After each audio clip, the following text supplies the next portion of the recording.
English में बाज़ दफ़ा कई ऐसे अल्फाज हैं जो आपको कंफ्यूज करते हैं और आपको लगता है कि उसका ये मीनिंग है और ये हर जगह आ सकता है। फॉर एग्जांपल एक लफ्ज़ है बच्चा, बच्चे को आम तौर पर किड कहा जाता है, लेकिन किड भी कहा जाए, चाइल्ड भी कहा जाए, इन्फेंट भी कहा जाता है और फिर बेबी भी कहा जाता है, बच्चे या। और बाज़ दफ़ा अगर मैं फ़िक्रा ये बोल दूँ कि बच्चे खेल रहे हैं तो वहाँ पर आप इजीली कह देंगे, बच्चे की इंग्लिश आप चाइल्ड या किड्स लिख देंगे। लेकिन अगर बच्चे स्कूल में पढ़ रहे हैं तो यहाँ पर बच्चे का लफ्ज़ तो बच्चे ही है, लेकिन स्कूल में वही बच्चे चिल्ड्रन कहलाएंगे, स्टूडेंट्स कहलाएंगे। तो आपने ये देखना होगा कि लफ्ज़ जो बच्चा है ये किस एज फैक्टर को नोमिनेट कर रहा है। एज फैक्टर को देखते हुए आपने वर्ड्स को पुट करना है। फॉर एग्जाम्पल अगर कहा जाता है किड्स, किड्स आमतौर पर बच्चों को कहा जाता है जिनकी एज आप मैक्सिमम कह लें कि 10 to 15 तक होती है, इससे बड़े नहीं। किड्स वही बच्चे हैं जो 15 साल तक हैं, आप उनको टीन एजर्स भी कह सकते हैं।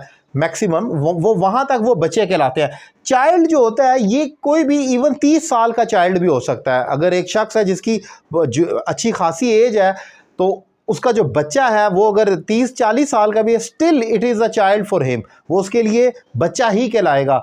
तो चाइल्ड जो होगा और बच्चे में फ़र्क ये है कि चाइल्ड आप कह सकते हैं 20 साल से उम्र में जो बड़ा है, और लफ्ज़ बच्चे को इस्तेमाल करना है आपने एक बड़ी शख्स के लिए जो कि किसी का बच्चा है, तो वहाँ पर आपने चाइल्ड लिखना है, वो फिर किड नहीं कहलाएगा उसका। तो किड सिर्फ टीन एजर्स यानी कि जहाँ पर 14, 15, 16 और 17, 18 तक भी आप कह सकते हैं, 19 तक। इसके बाद जब एज बड़ी हो जाती है तो वो फिर आप किड नहीं कह सकते बल्कि चाइल्ड में कंसिडर किया जाएगा।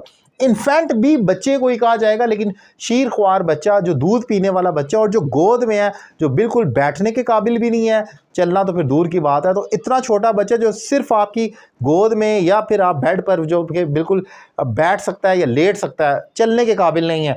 बेबी भी बच्चे को ही कहा जाएगा, लेकिन ये वो बच्चा है जो बहुत छोटा है लेकिन वो चलने फिरने के काबिल है। सिर्फ इतना बच्चा है जो चल फिर सकता है, लेकिन प्रॉपरली इतना भी नहीं है कि भागे या बिल्कुल जो क्रॉलिंग करते जितने जो बच्चे होते हैं, अगर उनका जिक्र किया जा रहा है इंग्लिश में, आपने डिफाइन करना है ऐसे बच्चे को जिसकी एज फैक्टर 3 to 4 ईयर्स है या 2 to 3 ईयर्स है और जो क्रॉल करता है सिर्फ और जो बमुश्किल बैठ सकता है, तो वो बेबी कहलाएगा। और अगर स्कूल के बच्चों का जिक्र किया जाए तो वो बच्चे तो हैं लेकिन स्कूल किड्स नहीं कहा जाएगा, हालांकि ये गलत। आम तौर पर स्कूल जाने वाले बच्चों को स्टूडेंट्स कहा जाएगा या प्यूपल भी कहा जाता है। तो आम तौर पर वो जो स्कूल जाने वाले होते हैं वो स्टूडेंट्स कहलाएंगे। सो ये इंपॉर्टेंट डिफरेंस है इन तमाम लफ्ज़ों में।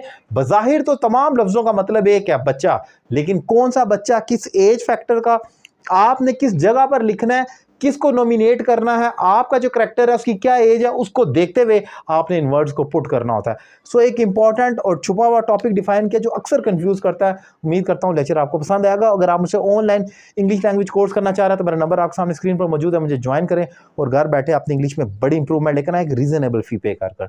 Thank you very much.